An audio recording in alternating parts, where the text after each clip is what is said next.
room, shake the flipping room.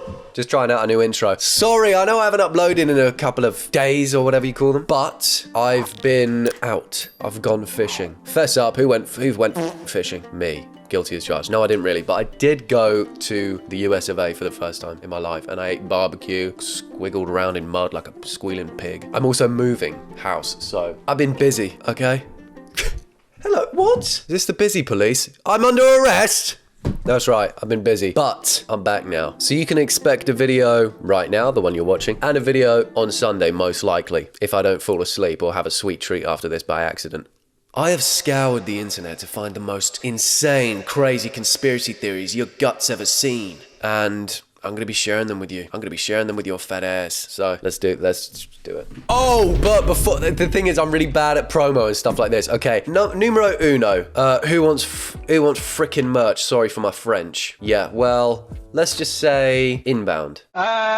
Numero two. Sorry for those who can't understand. Please use Google Translate if you need to. Numero two. I'm doing a live show on the 10th of October in London, Hackney, like 7 p.m. I don't really know, to be honest. I don't even know the details. I'm just a boy. I'm literally just a boy. If you don't already know, I've got a podcast with a guy called Arthur TV, aka Arthur Frederick. The podcast is called the Batch and Arthur Podcast. It took us ages to come up with that name. And we're doing a live show, 10th of October. Tickets are on sale if you just search Batch and Arthur Hackney Empire. That's right, I've got an empire now. Oops. You can buy tickets. They may or may not already be sold out by now, to be honest, because most of them already sold out. So we opened up more seating for people. I think that we've opened up like an extra 200 tickets, but I don't know if they're still there, guys. But that's crazy. Thanks to everyone who did buy a ticket. We sold out over 1,000 tickets, which is like 100, like 10 times or something like that. We sold over 1,000 tickets already, so we've had to open up more seating for people. So if you do want to come and see us, you have a look.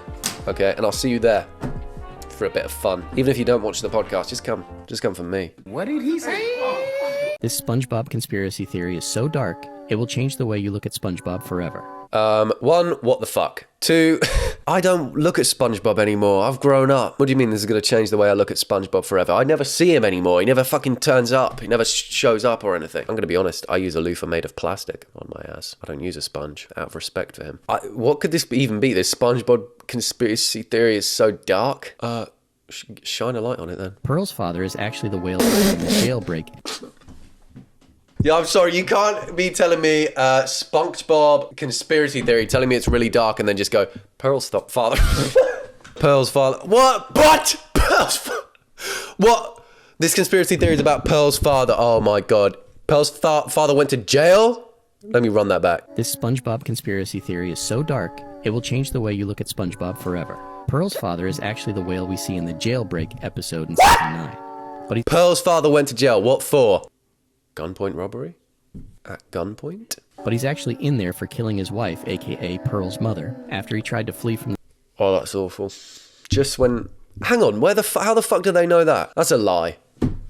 I'm sorry, I'm calling it a lie, because I like to. So, Pearl's father is in jail for killing her mother. How do they know that? Let me find out. ...the scene. Before getting arrested, Mr. Krabs stumbled across the crime scene and the carcass of the mother whale and baby Pearl left all on her own. But here's the disturbing part. When a whale dies, its carcass can fuel an entire ecosystem. And so Mr. Krabs, overcome with excitement and greed, sees this as an opportunity to make a lot of money and comes up with the idea of the Krusty Krab restaurant, adding pieces of Pearl's mother into the Krabby Patty formula as the secret ingredient. But here's where it gets really dark. Mr. Krabs only adopted Pearl... I've been eating Pearl's mother this whole time. But she tastes so good. I don't care. Maybe it's a way that Squidward, or whatever his fucking name is, flips that shit. Maybe that's why it tastes so good. Squidward and his fucking spatula. Alternative meat supply in case he runs out and is trying to isolate her from her father and friends. Could this be the reason why he spoils her with so many gifts so that she doesn't end up leaving? Throughout the show, Mr. Krabs... So, Pearl is just a vat of meat to him. Pearl is just a backup of meat. And he's keeping her alive to keep that meat fresh and juicy. Because eventually Pearl's mother's going to run dry. There, I said it. Yeah, this is starting to make a lot of sense to me, actually, detective. Always expresses how once his daughter is fully grown, she's going to go off to college. When in actuality, what he means is she's getting butchered, cooked, and served up to customers. Yup. This SpongeBob... Yup. Who the fuck made that up? Who really took the time to make that up, write that down and make that up? This is not true at all, because there is an episode where Mr. Krabs is eating a Krabby Patty and says, so this is what it tastes like. Krabby Patty has crab in it. Oh my God. And Mr. Krabs ate... Josh, is it... I need to get in contact with Josh. You have no imagination. I fucking love TikTok comments because what? Cody's just ripped into Josh there. You have no imagination. You can't just live a little bit. You can't just pretend for a second that Pearl's mother is in the Krabby formula. You can't just have a little bit of fun and pretend that for a second. This conspiracy theory is trash. You have no imagination, clown, says Richard. I wonder how old Richard is, because no one's being born Richard anymore, so he's got to be at least 40 years old, right? Commenting on this. Also stated Spongebob is the secret formula. Gerardo, I don't know what's going on. I don't even know if you know you're alive. This is a TikTok comments is a place that I just get lost so easily, because people are arguing, but not really arguing with anyone. They'll sort of just like, it looks like they're arguing with someone, but no one else is saying anything that relates to anyone else. Like, everyone's just having arguments with no one. It's just all a mess. The secret formula is SpongeBob. It's even shown in an EBDS. What do you mean the secret? We already know the secret formula. It's SpongeBob. Why? What do you mean it's SpongeBob? He's alive. How's the secret formula SpongeBob? Now I've gone down a rabbit hole of trying to find out what the secret formula of the Krabby Patty is. Bro, that's a conspiracy theory. Even the creator of SpongeBob said there is no meat in the Krabby Patty. Y'all arguing over a cartoon. True, I need to get out of here. Well, there you go. Hey, maybe true, maybe not true, but keep an eye out if you're around Mr. Krabs, just in case. You don't know if you can trust him. Might put you in a patty. Guys, I gotta do a bit of work for this one because it's a slideshow. Carrie was a schizophrenic who never left the pantry and imagined this whole magical world and friends to cope with the torment from his abusive auntie and uncle. You're schizophrenic, Harry. People love this shit, don't they? People love just being like, oh yeah, sure, you made like a whole nine series film about this great story. But what if it was all his imagination? But then he woke up. The perfect ending doesn't exist. But then Harry Potter woke up, and he's still under the fucking stairs with the Tesco bags. Tell you what, I ain't buying it. So explain the spin-off's Fantastic Beast that happened before Harry Potter. Explain that then. If Harry Potter wasn't even around yet and those films were based before that, explain that, dumbass. Yeah, people are making stuff up. Oh, I can't stand this world. Oh, more work. I'm putting in more work here. The conspiracy theory is... There's Twinkerbell as well. Peter Pan is a child kidnapper who groomed... I'm sorry, what? Peter Pan is a child kidnapper who groomed the Lost Boys by trapping them on Neverland for eternity. Oh! I went to watch Peter Pan in the pantomime. Oh my God. That makes so much sense because there was a family next to me who were going, you're a nonce. And he was going, oh no, I'm not. Right as he touched the little Lost Boys. I should have fucking known. Why would they make a friendly film about Peter Pan? Of course he was a fucking groomer. Hook is actually the hero and is trying to prevent Peter from kidnapping Wendy and her brothers and trapping them on the island. It's not clear why Captain Hook hates Peter Pan, but the theory is Captain Hook and his crew used to be children who managed to escape Neverland and Peter's curse for staying young, which could explain why certain pirates have childlike clothing that look outgrown. See, he tried his fucking luck with Captain Hook. Yeah, guys, I'm going to be honest. I think Captain Hook wrote this conspiracy theory. I don't trust it. Hold up, guys. I'm just locking in real quick. The conspiracy theory is... Willy Wonka is actually a serial killer. A psychopath. I mean, he does actually look like one when you put him like that. That is not even a chocolate, that's a widgety grub. And human trafficker. At the start of the tour, there were 5 children and 5 adults, including Willy Wonka. But there were only 8 seats on the boats, which means Wonka planned for Augustus Gloop and his mother to be consumed by their greed. But why did he spare Charlie? Wonka actually planned for Charlie and Grandpa's Joe's death when they nearly got hurt with the fizzy lifting drinks. Since Charlie survived and inherited the factory, Wonka groomed him to become a serial killer just like him, so we can't even trust Charlie now. No, I know why he protected Charlie, because Peter Pan wanted him, that's why. What's even crazier is... What's that, an Oompa Loompa? What the fuck happened to Oompa Loompas? The Oompa Loompas are actually his slaves.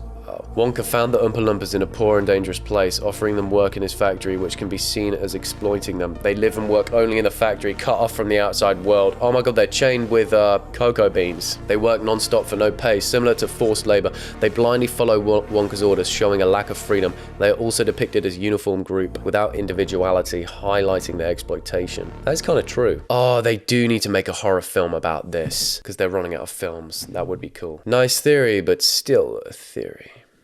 Theory nonetheless. You're gonna have to try a little harder if you want to convince me that's true. Widowy. I could say I never trust Willy Wonka, to be honest. And when I met him in person, I always kept him at arm's length because I didn't like the way that he took on the Oompa Loomps. I thought the Oompa Loomps would be better off doing other things like skateboarding or something. I don't know, or bowling. Chocolate isn't everything, guys. The conspiracy theory is Fiona is a cannonball. She's a cannonball.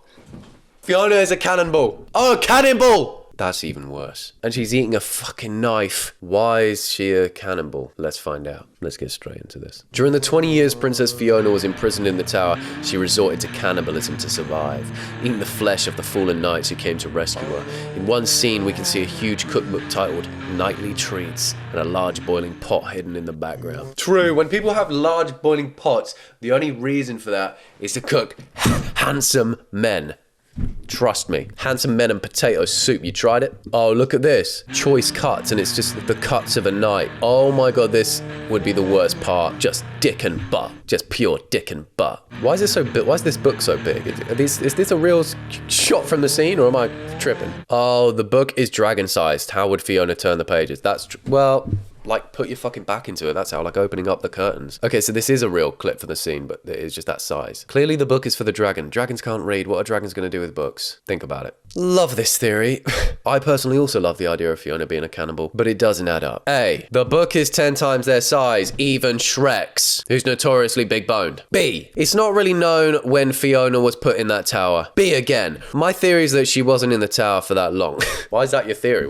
Give me some backing. Why did you come up with that? My theory is that Fiona was actually not even in there for that long, just because I don't know why she would be. Knights would also have had food on them to travel long ways. Well, obviously, yeah, I love how people are getting in depth at this, like thinking about, this theory is good, but, you know, knights would have at least a Nature Valley bar on them. And if Fiona was that hungry, she could have some crumbs, you know? She doesn't have to eat the dick and ball part of them. Marlin caught his wife cheating and killed her during a jealous rage after he found out that babies weren't his. How could a fish kill a fish? Swim at them really hard, but then they just squeak. They just go... Fish can't kill each other, can they? Just swim at each other really quite hardly. I don't know, I've never seen it. He went insane and created an alternate story where a barracuda killed her and ate the eggs. Oh, so he's a bastard then. But it was him! Yeah, I remember this scene actually. This one is Nemo, by the way. And this one was me. All the characters he meets represent different parts of his broken mind. Dory's memory problems reflect Marlin's wish to forget the truth. Yeah, and when she says just keep swimming, it was actually him saying just keep swimming into his wife over and over and over again till she dies to death. Look, here's Nemo.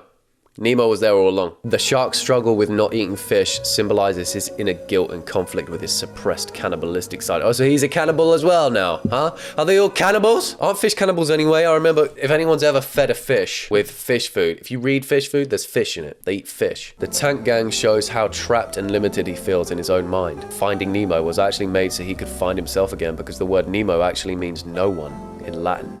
Interesting. There are quite a lot of conspiracy theories about Nemo though, isn't there? Because Nemo, yeah, like the meaning of Nemo is kind of strange that you would call it that. This could be true because barracudas don't eat eggs. This is fictional though, guys, please. Maybe, and hear me out with this because it's crazy, maybe his wife/kids did get killed barracuda. And the movie is about a father who lost everything and doesn't want to lose the one thing he has left. I see what you did there. That is the movie plot. And he's just saying, hey, this may be crazy. He's the king of sarcasm. That's what he is. Barracudas only eat fish, not eggs. Clownfish are usually the type that'll eat the eggs. So the wife ate the eggs before she got eaten by the barracuda fish. Okay, yeah, I'm with you now. I know what you're saying. There's also a plot twist that the mother ate the children because barracudas don't eat those types of fish, but the mother clownfish do. So the mother was a cannibal. Is everyone in this world a cannibal? Am I the only sane one around here? No, because sometimes I eat my scabs. That's not true. Erase that from the internet. That never happened. Erase it from your memory. Gone. That's true, but I do pick my butt. I don't. Stop lying. This Tom and Jerry conspiracy theory is so disturbing it will leave a shiver down your spine and will change the way you look at the show forever. You ain't leaving shit down my spine. I fucked it up. I shouldn't have sworn. Don't forget to follow for more daily conspiracies about your favorite childhood TV shows. So without further ado, let's get into it. Tom and Jerry. Without further ado. Pick one or the other. Without a further or ado. I'm pretty sure it's without further ado, isn't it? A dude? Without a further dude? I don't know how. I don't even know what the saying is. Once beloved pets in a vibrant household, full of love and laughter. But one day their family disappeared, leaving them behind in an empty, silent home. No. And the woman we see taking care of them throughout the show is actually the housemaid and not their original owner. The endless chases and battles with each other throughout the show was actually because of the trauma of being abandoned, acting out their confusion and longing for the family that left them.